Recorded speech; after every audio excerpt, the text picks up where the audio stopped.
All right, everybody. 3 men on the screen if you're watching on YouTube. So a crossover event. We haven't had one over here in Locked on Avalanche World in a while. I think the last one we did have was with Mr. Seth Toupal of Locked on Wild. So we are going to dive into Avalanche stuff, Wild stuff, and wherever else it takes us. So let's get this show on the road.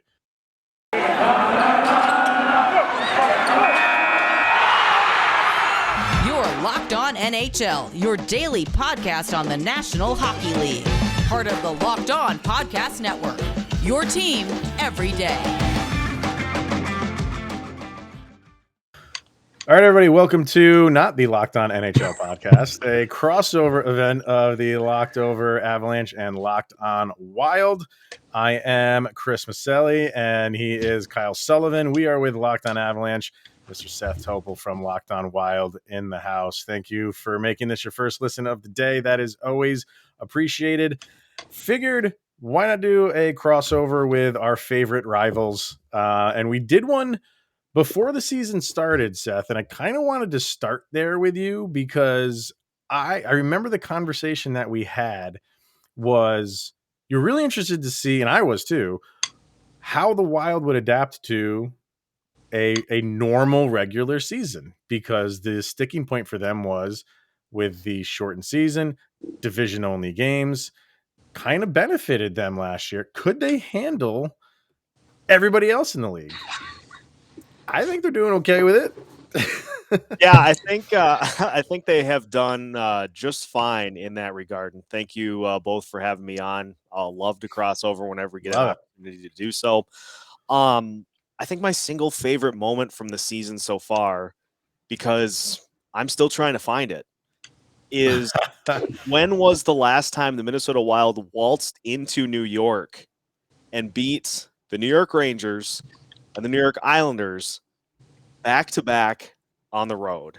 And so if you want a great example as to how the Wild are handling the schedule this year against everybody, I think they're doing just fine with it. Now, obviously, the Islanders not having the greatest of seasons. Yeah, but when did they play them? When was it? Early in the season when it wasn't? They were not as awful as people were expecting them to be. Well, it was within the last couple of weeks when they were playing better. So they started good, then bad, back good. So right. I think it just shows, that this Wild team has done a lot of things that people didn't necessarily expect them to be able to do this year. No idea what to expect from this team, because we knew that Joel Eriksson Ek was going to be arguably the top center on this team. And where we're at right now, he's the third line center on this team, because Ryan Hartman exploded. Yeah. And Freddie Gaudreau is, as of now, centering what has become the second line for this team with Kevin Fiala and Matt Boldy. Like, this team has just undergone this transformation to where they are playing arguably the best hockey that they've played in franchise history at this point. This offense is arguably the best that it has ever been. And this team just has had the buyout cloud hanging over its head since the season started. Those were some of the biggest questions coming into the year. How is this team going to handle the lack of Zach Parise and Ryan Suter? How are they going to handle with the buyouts looming? How is the roster going to look? What are they going to be able to do? All they've done is win. I mean, 28, 11, and 3 now on the season. And yes, there were some people that were a little concerned as to the lackluster loss to Winnipeg to start off the second half of the season. The only thing outside of the Colorado Avalanche that has been able to slow this team down has been long layoffs. And the All-Star break did it again, took them out of rhythm. Yeah. I have no doubts that they'll get back on track, but I have to say it has been just so much fun to see this team unfold and to come together and to become just this crazy juggernaut that they currently are. Well, I noticed you were talking like not knowing what this team would look like going into the season, and it being kind of a surprise on where they are now at the midway point. Do you see the Wild starting to believe in themselves now, or like you mentioned, like the lines have been shifted up. Who you thought was going to be at the top line center is kind of shifted to the third. Do you see them all relying on their instincts at this point, or is it just kind of like they start to believe on what they can do and they got a little bit of swagger to them? Well, as weird as it sounds, I think the fact early on in the season that they had so many come from behind wins, and they're within their first 7 or 8 games, I think 6 of them were come from behind wins. And you look at that point in the year and you're like, is this really sustainable? Like, is this something that this team's going to be able to do the whole year?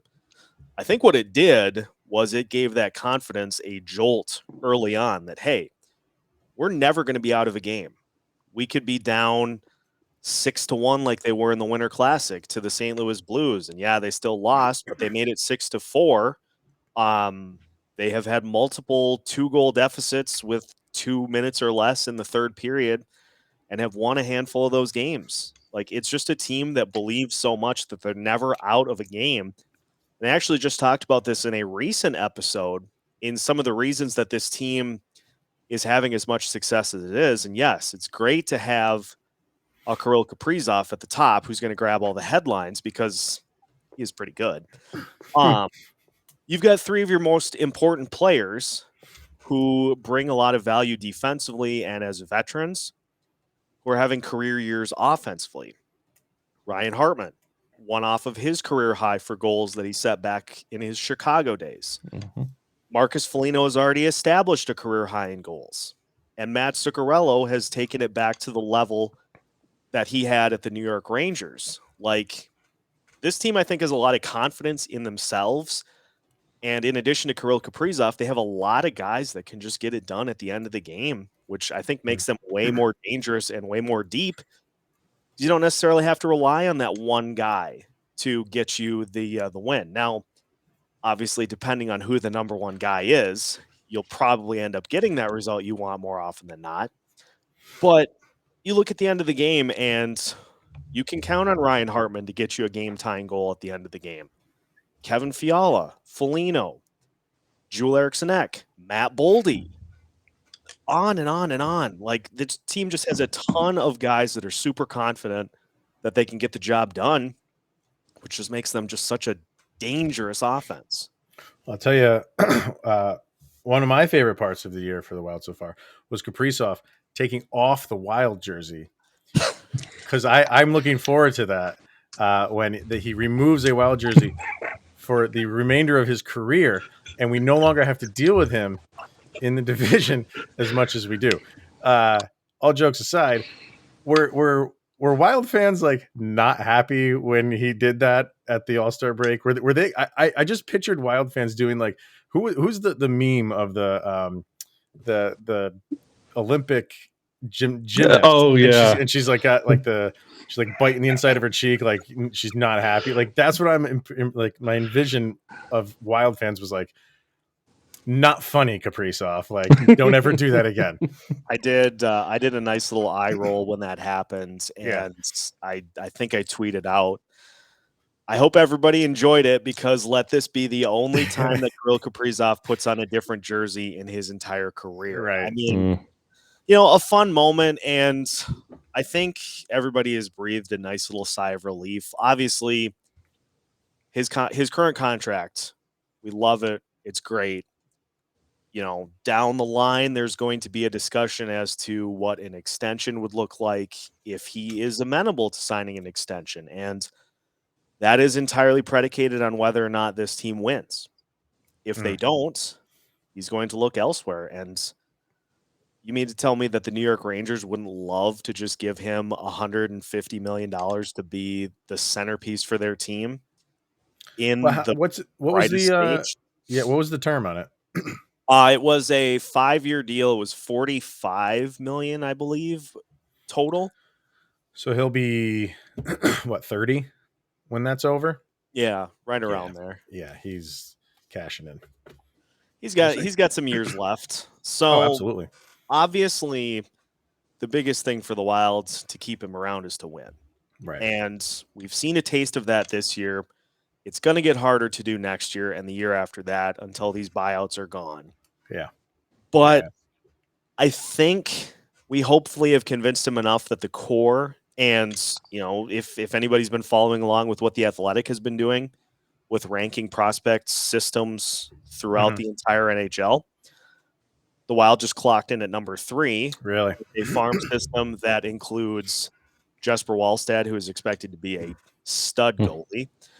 You got Marco Rossi, who is expected to be with the team next year as one of their top 2 centers. Mm-hmm. There are a ton of guys even below that have not scratched the surface yet. You've got some really good defensemen, Carson Lambos being one of them. And so the selling point from Bill Guerin, I think, has to be, we're winning now. Look at where we're going to get once these guys start to crack the roster. Like, they have enough players that they can fill out an entire lineup almost if everybody pans out. Now, everybody won't, because that's not how it works. It's just math. But even if they get a percentage of those guys to hit, like, you have solid scoring lines that are going to come up and replenish this team within the next couple of years. You've got your goalie of the future. You got a couple of defensemen that can come up and can play a pivotal role. Like, the Wilds tried to break the door down this year, but they're going to drive a car through it within the next couple of years, and the window is going to be fully open for this team. So hopefully they get one, and hopefully Kaprizov can be happy enough to stick stay around for a while. All right. Let's hear from BetOnline and some more stuff to get to, obviously. But first, we're going to hear BetOnline. It's got you covered this season with more prop bets, odds, and lines than ever before as football season makes its march towards the big game right around the corner. BetOnline.net remains your best spot for all the sports scores, podcasts, and news this season. It's not just football. BetOnline has up-to-the-minute info on pro and college hoops, the NHL, boxing, UFC, along with live real-time updates of current games. So don't wait to take advantage of all the new amazing offers available for the 2022 seasons. It's betonline.net. It's where the game starts. Did you go to the Winter Classic game?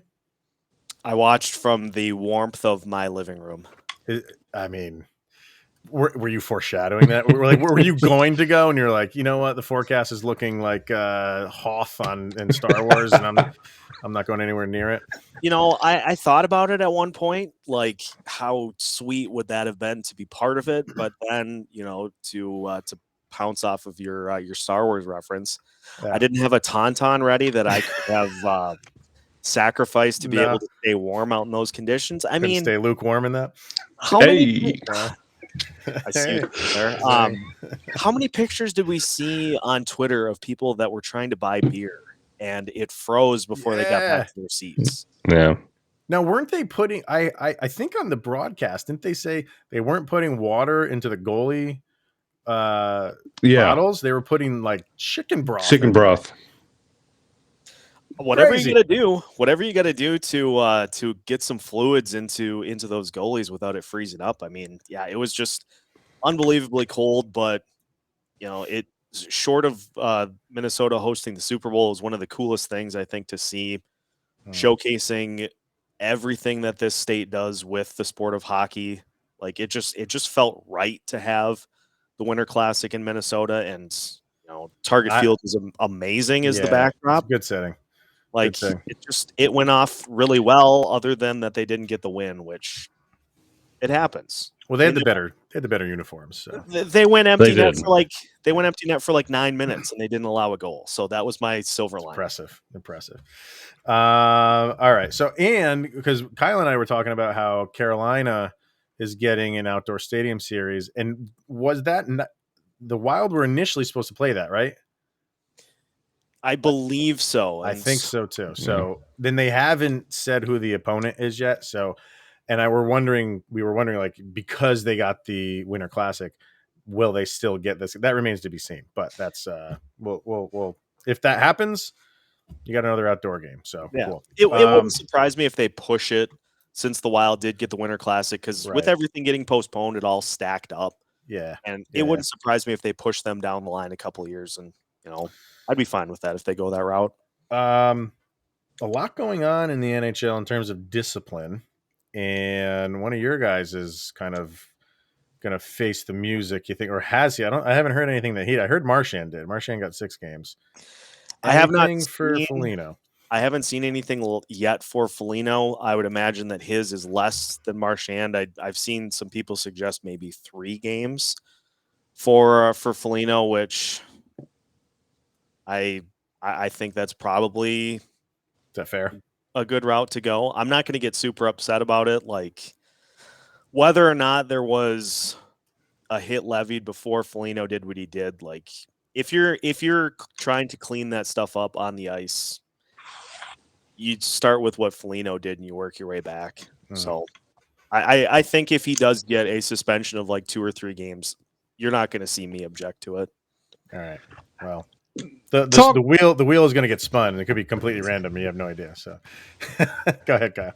On the subject of discipline, talk to me about this Jordan Greenway that you just signed. Yeah, last time we met up with your Minnesota Mild, they had a little thing going. Did you just call it? Did you just do that? I just called. Did you catch that, Seth? Okay, all right. I wasn't going to do that. I just Jordan Greenway's always played on the edge. He's always been. It's always. Of course, it's what we see with the Avalanche and the Wild matchup. He's always playing on that edge. Is this a consistent nature with him? Is it just something that gets bubbled up in that rivalry game between the Avalanche and the Wild? What kind of player is Jordan Greenway exactly? So Greenway is more of a guy that is going to try to assert the physicality. Obviously, not as much of a scorer as he is a guy who paired with Joel Eriksson and Marcus Foligno is a line that is supposed to bother opponents. Mm-hmm. Is supposed to frustrate opponents. Because of what we've seen with the Kaprizov line and the Fiala line, you're not asking those guys to score as much as you are to just try to throw off whatever line they match up against. And honestly, I thought of the guys on that line that Jordan Greenway's contributions were the most easily replaced of that grouping. And so I was a little surprised by the extension that he was given, but in some of the comments that Bill Guerin made afterwards, it sounds like they've seen some growth. And to be fair, he has played better. I'll agree that he has played better recently. Evidently, they saw something that they can build off of going forward. But honestly, when Marcus Foligno was injured and Brandon Duhaime, who has been a 4th-line guy for the Wild all season, when he filled in on that line, I think I made the comment in reacting to that game that night, just put Duhaime on that line, and I don't think you're going to notice much of a difference. But, happy to have him because, like, you need some guys that can kind of Foligno it. And so we'll take it. I mean, obviously his play has improved, and hopefully he can continue to unlock that as the season goes on. That was a very never-ending story question, Kyle. It was very Atreyu to Gamork when he was like, "Who are you really? Who is Greenway really?" What would you say you do here? Yeah, I mean, maybe he is the nothing. I don't know. I've put my slide in there. Yeah. Right. All right. Let's get to Rock Auto and then keep this conversation going for a little bit longer. But with the ever-increasing number of makes and models, it's now impossible for your local chain auto parts store to stock all the parts that you need. So why endure often pointless or seemingly intimidating questioning and wait while the person behind the counter orders the parts on their computer, choosing only the brands that their warehouse happens to carry? You have a computer with access to rockauto.com at home and in your pocket. Save time and money when using Rock Auto. It's a family-run business serving do-it-yourselfers for over 20 years. Rock Auto prices are reliably low for every customer, and they have everything that you could need, from brake parts, tail lamps, motor oil, and even new carpet. Go explore their easy-to-use website today and find the solution to your auto part needs. RockAuto.com. Head on over there right now. See all the parts available for your car or truck right locked on in the How Did You Hear About Us box, so they know that we sent you to them. Amazing selection, reliably low prices, all the parts your car will ever need at rockauto.com. So when it comes to the Avalanche and the Wild, 2 more games these guys are playing, I think. One towards the end of March, if I'm not totally off here. Yeah. March 27th in Colorado. And then the last game of the year is Literally the between these two. last game of the season. Yes. No better way to So do it. is that, and that one's in, no, that one's in Colorado. Okay. I thought it was in Minnesota for some reason. Do you think it's coming down to that? Do you think that game will hold weight for the division, for seeding, for playoff spots? Because that's always kind of fun when you look forward to that, especially within a division. I think both of these teams are headed towards the playoffs, but do you think that will be more for a seeding thing, or will the Avalanche have more space between them and Minnesota? What do you think is going to come down to the last game of the year?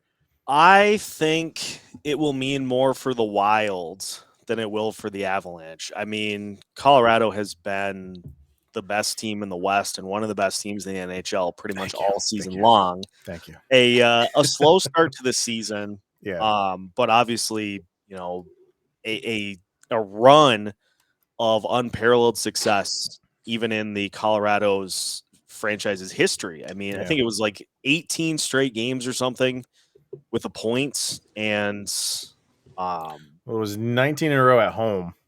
That's was 17 in a row, 17-point streak, 10 or 11 game winning streak. Like, they're on a roll. If it wasn't for those darn Arizona Coyotes who blow up everything, that's not how you really wanted to end it. But no, what are you gonna do? Just start again. But I think I really do think that Colorado has shown, like, it's not a fluke. It's success that is warranted. It just an insanely talented offensive team, and Darcy Kemper has been just fine in net from what I've seen from my perspective. And so it's not like this team just like kind of put everything together and just got hot. Like, they're that good. And so I think these games down the stretch are more for the Wild to hop past Nashville to try to get into that 2 spot. I think they have 4 games in hand on Nashville, and Nashville 1 point ahead. Right. And I've said it a bunch, and they keep proving me wrong, but I don't know about Nashville. Like, I see what they're doing this year, and it feels very much like what they did at the end of last year, where they caught lightning, and I don't know how sustainable it is. Like, I feel like they're going to have kind of a comeback to earth and will settle in as like the third seed or probably one of the wild cards. So for the Wild, it's all about them trying to get to that 2 seed. And so I think those games down the stretch going to be more important for us. Be a good opportunity for us to maybe get one against the Avalanche if you guys are resting people, but it's true. Go ahead, Kyle, if you're gonna say something. You mentioned Darcy Kemper looking fine, and you're talking about trying to climb in the second half of the season. How confident are you in Cam Talbot? It's a great question. I think the biggest worry that a lot of Minnesota fans have is riding one goalie too much. We rode Devin Dubnyk into the ground when he was the ace goalie here for those few seasons that the Wild had him at his peak. I think we've seen enough from Kaapo Kähkönen where he warrants at least a split of the starts. And like, you look at what Kaapo has done over the starts he's made. I mean, January he was 6-0-1. Went into Colorado and was able to get a point out of that game. Won in Boston. He beat a New York Islanders team that has played better. More importantly, beat them on the road. He also beat the Washington Capitals, which a good team. I wouldn't say they're one of the, elite teams in the Eastern Conference, the Floridas, the Tampa Bays of that caliber, but still a tough team to beat. And so he's shown that he can be more than just the guy that plays against Chicago or plays against Arizona or takes the second end of the back-to-back against the Montreal Canadiens. Like, he can beat good teams. And so as long as they don't rely too much on one guy, I think the goaltending is going to be okay. I don't know that they necessarily need it to be locked down like they have in the past. Like, Or locked on. Zing. Good plug. With the shift that this team has made to being more of an offense-oriented team, they haven't needed you don't need Cam Talbot to go out every night and give up just one goal. Like, they've won 5-4 games this year, or 4-3. You don't need it to be elite shutdown goaltending. You'd like it to be here and there, but the offense has been carrying the weight. And so if they continue to do that, I think the goaltending will be able to do their job too. Well, you mentioned, running a goalie into the ground or running them too hard. We know that too familiar in Colorado land with Grubauer, so much so he decided to turn tail and go to an expansion team. He ran him into the ground so much. How's that worked out? Not too good. I don't think he wants to talk about that. Trade deadline coming up, still a little bit away, but any idea what Minnesota is going to be doing for trade deadline? Where are they going to be targeting, you think? I think the Wild are centering in on a couple of players in particular, pun intended.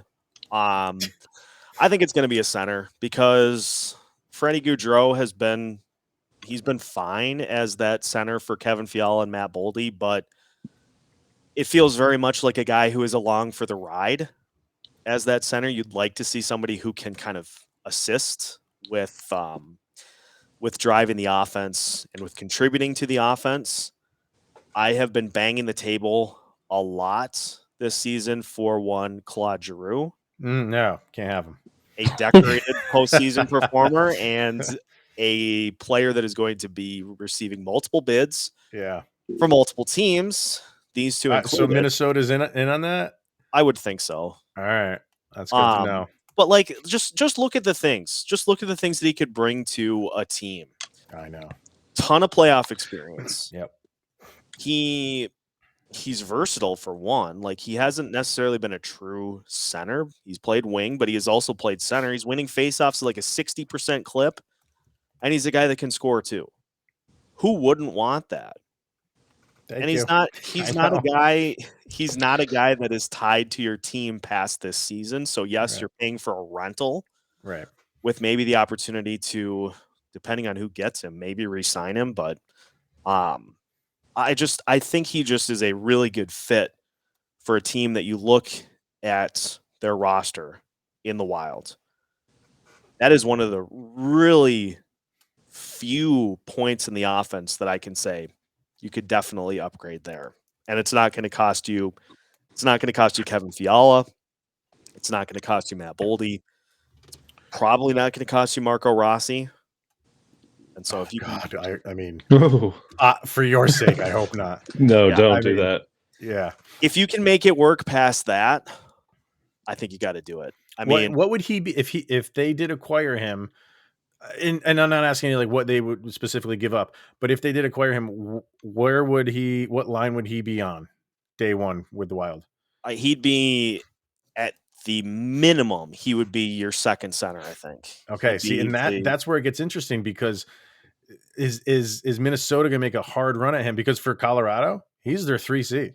Yeah. You know what I mean? They don't obviously don't need him at 1. They got the second line on lockdown. He would be a depth third center, which is incredible for that team. Yeah. So because of that, is Minnesota going to be like, they have more of a need higher up for, their top 6, a need for him. Are they going to put a package together that's really aggressive and kind of outbid these other teams that are in line for him? It seems to me like a move that Bill Guerin would have the tendency to make based off of everything that he's done since he took over as Wild general manager, bringing in guys that have won, and know how to win, and bringing in guys that kind of fit with that. I'm going to do what I need to do. And somebody just has to save Giroux from what Philadelphia is this year. I know, man. Like, just I know. get him out of there first and foremost. Yeah.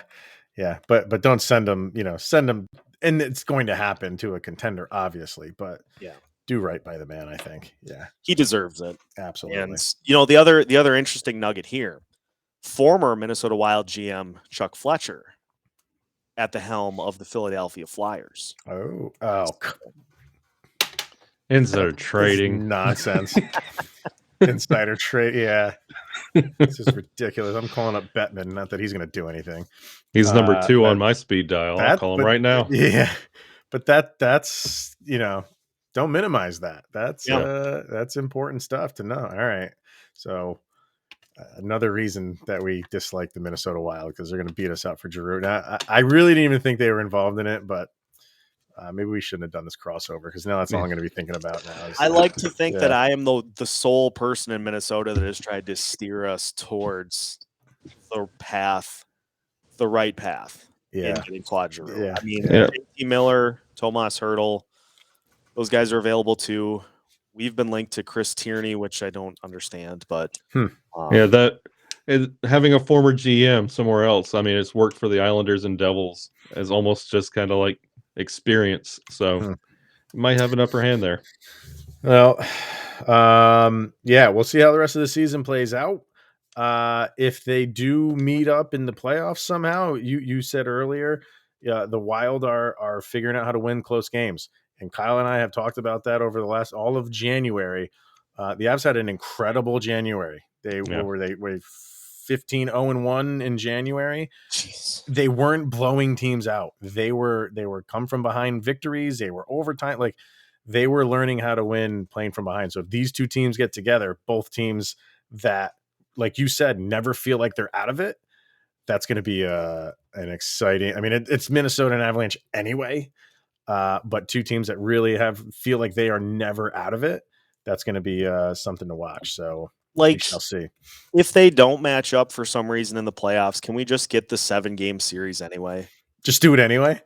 It's like after the season's over, it's like, hey, here's an extra 7 games between Minnesota. I'd be all for that. We'll go play it in Mystery, Alaska. Yeah, there we go. I like that. It just feels like a series that we need to get, whether it actually happens or not. I would love it. So, all right, buddy. Thanks for coming into Avalanche World for a little while.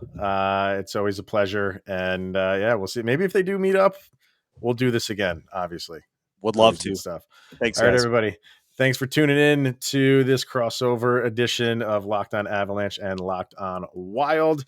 He is Mr. Seth Toupal, host of the Locked On Wild podcast, Mr. Shaggy Von Doom, Kyle Sullivan up there, and myself, Chris Maselli of Locked On Avalanche. Thanks for making this your first listen of the day. Check out Locked On NHL.